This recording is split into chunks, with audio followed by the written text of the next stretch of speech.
તો આજે આપણી સામે જે દસ્તાવેજો છે 4 ફેબ્રુઆરી 2026ના એમાં મુખ્ય છે ભારતનું કેન્દ્રીય બજેટ 2026-27. હા, જે નાણામંત્રી નિર્મલા સીતારમણે 1 ફેબ્રુઆરીએ રજૂ કર્યું. બરાબર.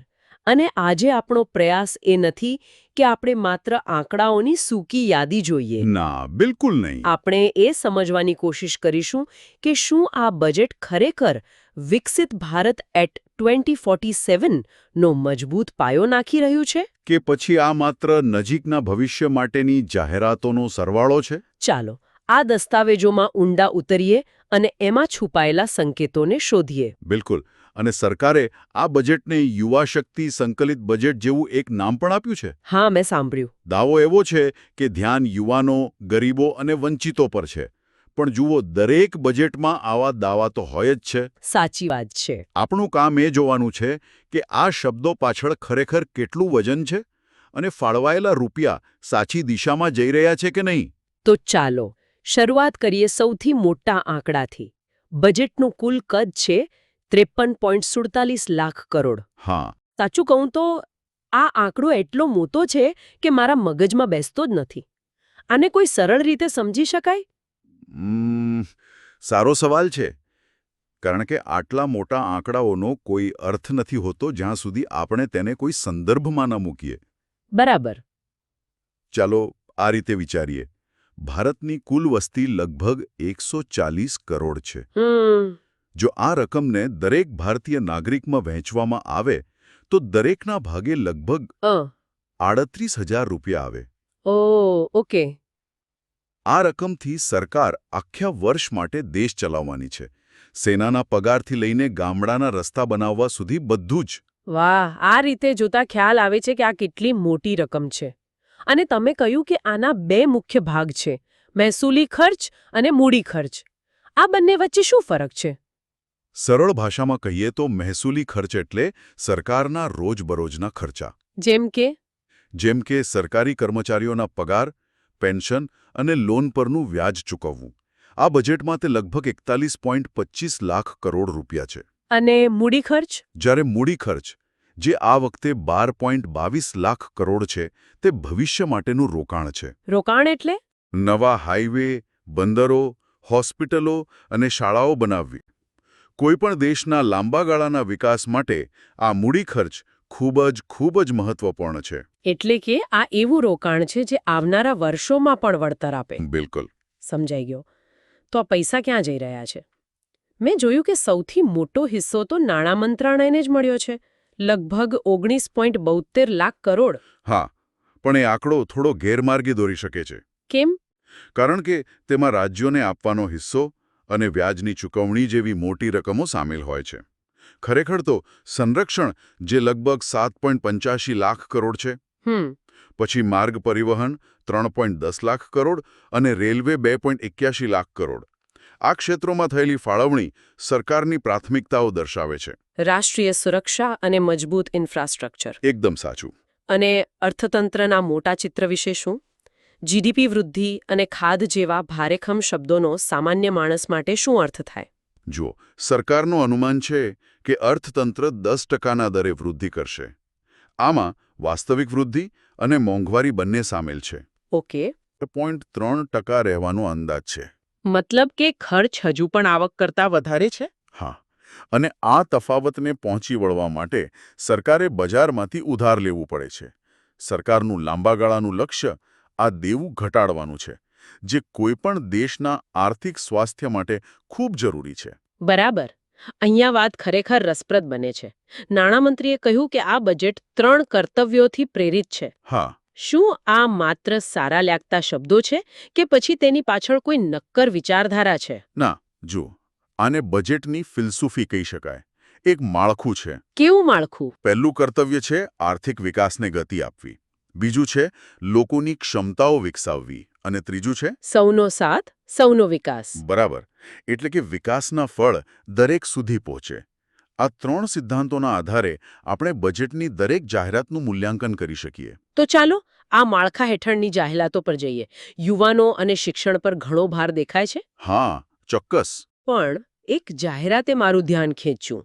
15,000 શાળાઓ અને 500 કોલેજોમાં કન્ટેન્ટ ક્રિએટર લેબ્સ. હા. એક મિનિટ, આનો અર્થ એવો થાય છે કે સરકાર હવે શાળાઓમાં યુટ્યુબર્સ અને ઇન્સ્ટાગ્રામ ઇન્ફ્લુએન્સર્સ તૈયાર કરશે?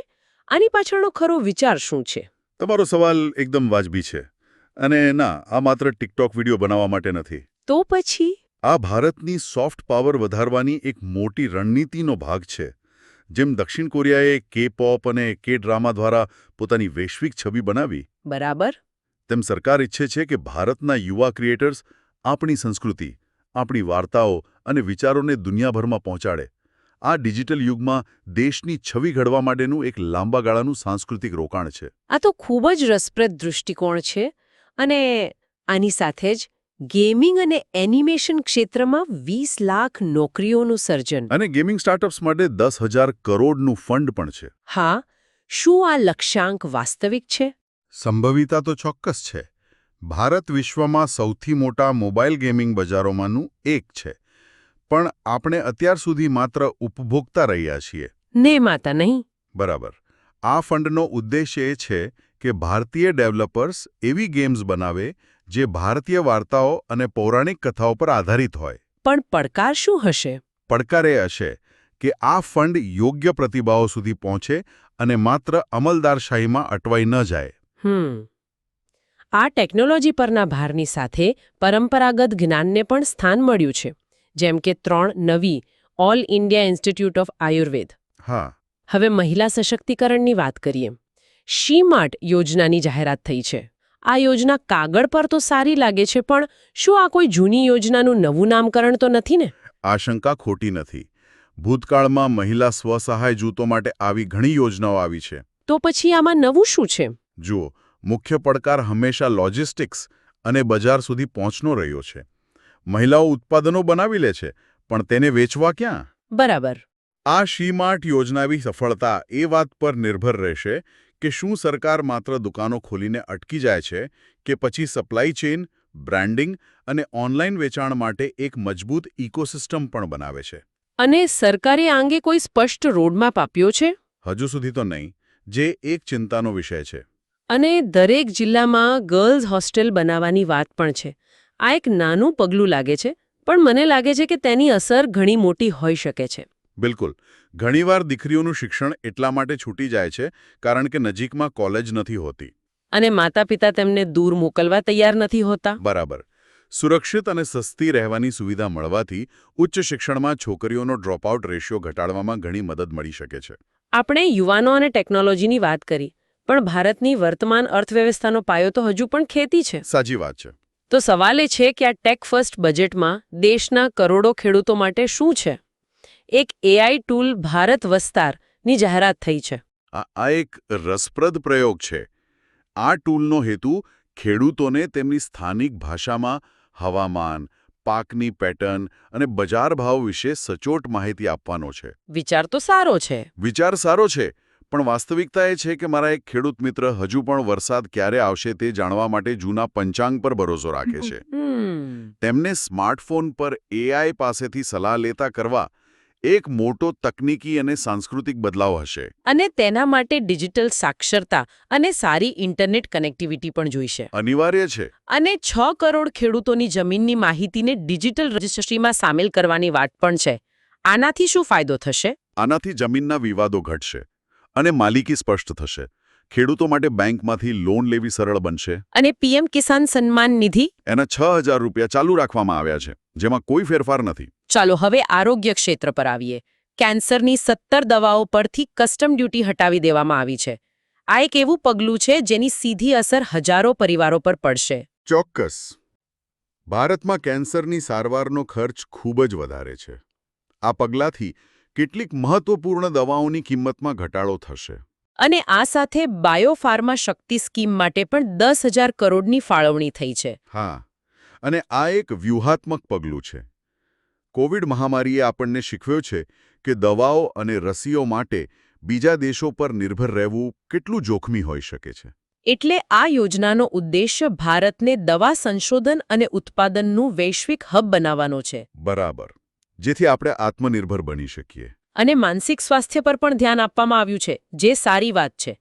ઝારખંડ અને આસામમાં નવા national mental health care centre શરૂ કરાશે. હા, આ ખૂબ જ જરૂરી હતું. સમાજમાં માનસિક સ્વાસ્થ્ય વિશે હજુ પણ ઘણી જાગૃતિનો અભાવ છે.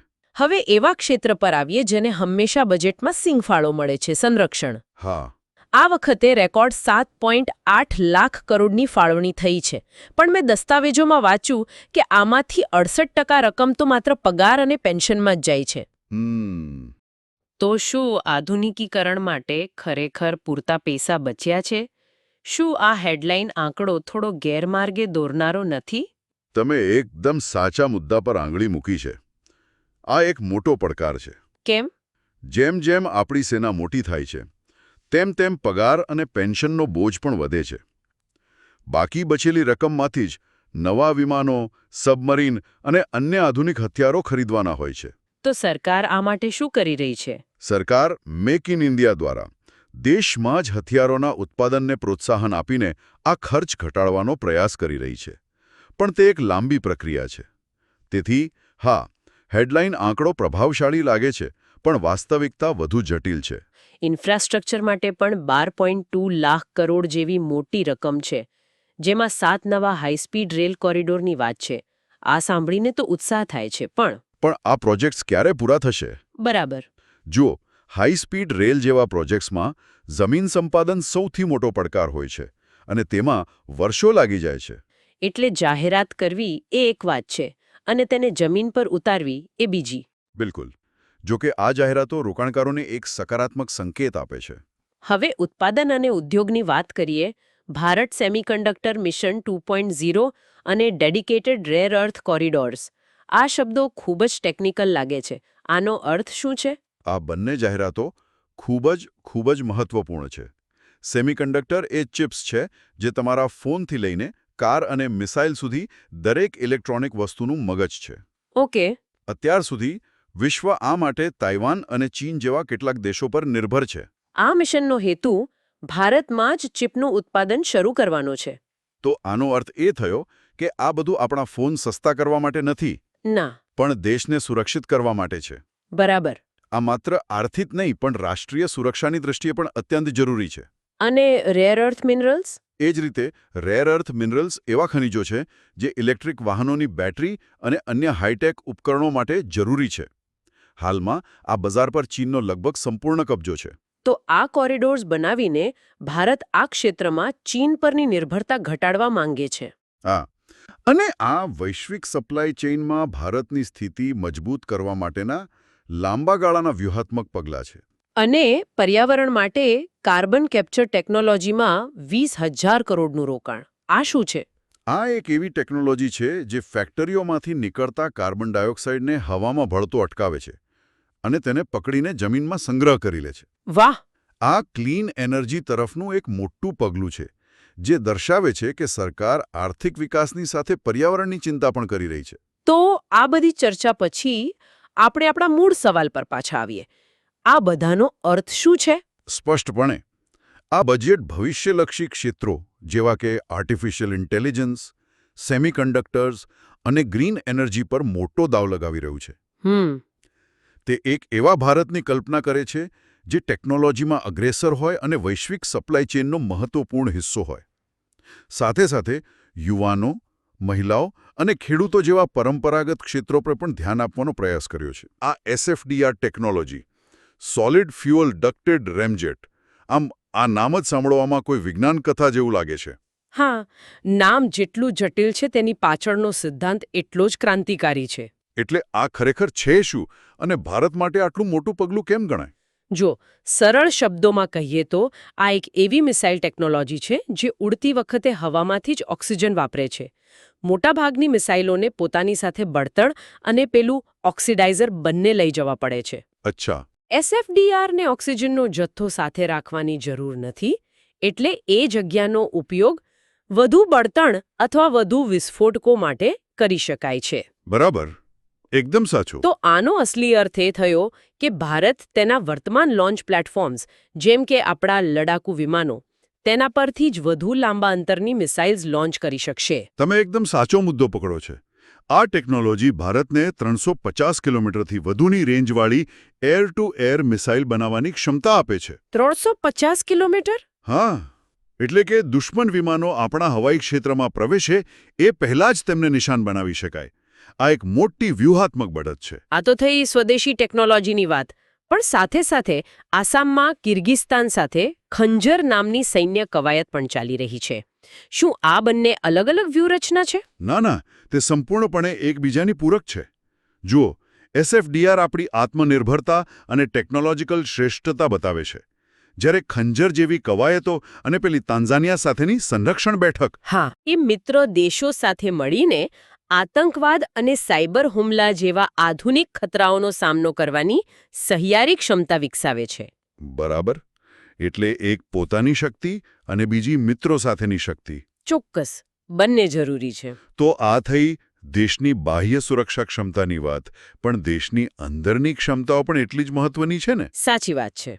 આ જ સંદર્ભમાં પારાદીપ પોર્ટ ઓથોરિટીની સિદ્ધિ જોવા જેવી છે. એમને સ્વચ્છતા પખવાડા એવોર્ડ મળ્યો છે. હા, અને અહીં જે બાબત ધ્યાન ખેંચે છે તે એ છે કે આ પુરસ્કાર માત્ર 15 દિવસના સ્વચ્છતા અભિયાન માટે નથી. હો, એ આખા વર્ષ દરમિયાન સ્વચ્છતાને પોતાની કાર્યપ્રણાલીનો ભાગ બનાવવા અને ટકાઉ પર્યાવરણીય પ્રથાઓ અપનાવવા માટે છે. આ એક સાંસ્કૃતિક પરિવર્તન દર્શાવે છે. સાચી વાત છે. અને આવી જ આંતરિક ક્ષમતાનું નિર્માણ આપણને રમતગમત ક્ષેત્રે પણ જોવા મળે છે. લગભગ 120 કરોડના ખર્ચે 6 નવા સ્પોર્ટ્સ ઇન્ફ્રાસ્ટ્રક્ચર પ્રોજેક્ટ્સ શરૂ થયા છે. હા, અને આ પ્રોજેક્ટ્સ બેંગલુરુ, પટિયાલાથી લઈને ગુવાહાટી અને જલપાઈગુડી સુધી ફેલાયેલા છે. એટલે આ માત્ર મોટા શહેરો માટે નથી, બરાબર? બિલકુલ નહીં. આ ખેલો ઇન્ડિયા યોજનાનો મુખ્ય ઉદ્દેશ્ય એ છે રમતગમતની સુવિધાઓનું વિકેન્દ્રીકરણ કરવું, કારણ કે પ્રતિભા તો ક્યાંય પણ હોઈ શકે છે. બરાબર છે. દેશના દરેક ખૂણામાંથી યુવાનોને સમાન તક મળે. હા, આ માત્ર મેડલ જીતવા વિશે નથી, આ માનવ ક્ષમતાનું નિર્માણ કરવા વિશે છે. અને આજના દિવસ સાથે, એટલે કે 4 ફેબ્રુઆરી સાથે જોડાયેલી એક વૈશ્વિક બાબત પણ છે.